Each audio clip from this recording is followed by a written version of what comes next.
Hello बच्चों, let's read the question. The question says give reason for following. Electropositive nature increases from boron to aluminium and then decreases up to thallium. तो this is a reasoning question. हमें explain करना है कि electropositive nature कैसी very कर रहा है boron family में. Key concept for this question will B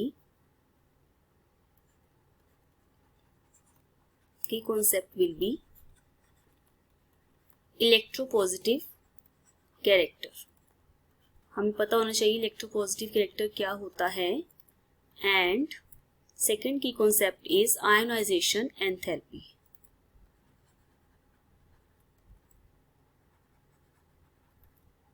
तो इलेक्ट्रोपॉजिटिव कैरेक्टर की अगर हम बात करें, it is the tendency of any element to lose electron.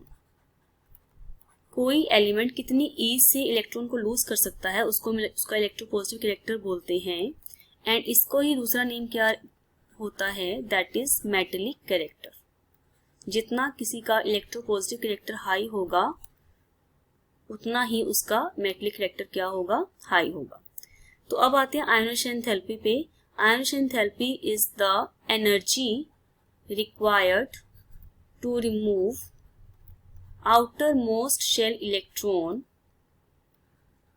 from a neutral gaseous atom. तो अगर हम इस आयोनाइजेशन एंथैल्पी की बात करें, तो अगर सपोज कोई भी एलिमेंट है, let's say it's a metal, तो उसके न्यूट्रल गैसेस एटम में से इलेक्ट्रॉन को रिमूव करना है. लेट्स से उसमें से n इलेक्ट्रॉन का रिमूवल हुआ, तो उसमें जो है जितनी एनर्जी रिक्वायर्ड होगी that is known as ionization enthalpy. तो इसको डिनोट करते हैं हम डेल्टा आई एच से आयोनाइजेशन एंथैल्पी को. और अगर सपोज एक इलेक्ट्रॉन रिमूव किया हमें तो that is denoted by delta I H one. अगर दो रिमूव हुए हैं तो उनका सम हो जाएगा डेल्टा आई एच टू. और अगर 3 इलेक्ट्रॉन्स को रिमूव करना पड़ा तो that is known as delta I H three. तो इसको हम बोलते हैं sum of first 3 ionization enthalpies. तो इस कैरेक्टर को अंडरस्टैंड करने के लिए इलेक्ट्रोपॉजिटिव कैरेक्टर को हमें first of all ionisation enthalpy को पढ़ना बहुत जरूरी था. अब हम डिस्कस करते हैं बोरोन फैमिली के बारे में. तो as we know that boron जो है दैट बिलोंग्स टू ग्रुप 13. तो अगर हम ग्रुप 13 के एलिमेंट्स को डिस्कस करें तो they are given by boron, aluminium, gallium, indium and thallium. तो अगर हम ग्रुप की बात करें, as we move down the group, atomic size क्या करता है, एटॉमिक साइज इंक्रीज करता है. तो अगर as we know that boron group के जितने भी एलिमेंट्स हैं उन सबके आउटर मोस्ट शेल में देयर आर 3 इलेक्ट्रॉन्स. तो उनमें जो इलेक्ट्रॉन को अगर रिमूव करना है, सपोज हमें इलेक्ट्रॉन को लूज करवाना है, the energy required will be sum of first 3 ionization enthalpies.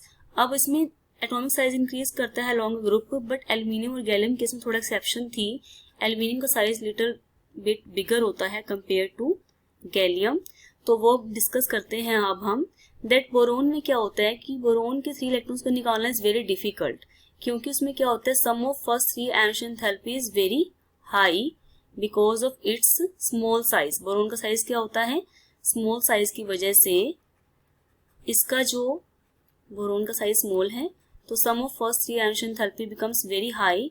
तो इसलिए बोरोन जो है that will behave as a non metal, क्योंकि वो इलेक्ट्रॉन को लूज करना प्रेफर नहीं करेगा. इतनी एनर्जी हम इसको प्रोवाइड नहीं करा पाएंगे.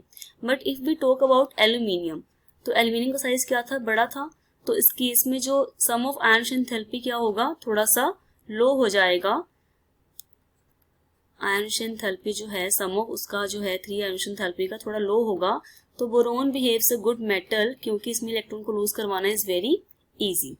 But as we move down the group, अगर हम बात करें गैलियम, इंडियम और थैलियम की, तो इन तीनों में क्या है, पुअर शील्डिंग इफेक्ट होता है इनके inner D and F electrons का.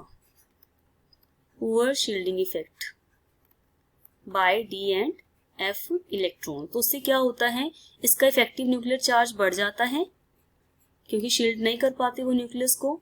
तो इफेक्टिव न्यूक्लियर चार्ज जो है दैट इंक्रीजेस. और एटॉमिक साइज क्या होगा, अगर चार्ज बढ़ेगा तो एटॉमिक साइज विल डिक्रीज. तो अगर एटॉमिक साइज डिक्रीज हो रहा है देन उस केस में आयनोशन एंथैल्पी का जो सम है, फर्स्ट 3 आयनोशन एंथैल्पी का सम, वो भी क्या करेगा, वो इंक्रीज कर जाएगा। तो क्योंकि इसकी वैल्यू हाई हो रही है आयनोशन एंथैल्पी की, तो it is not possible to remove the outermost 3 electrons from these 3 elements.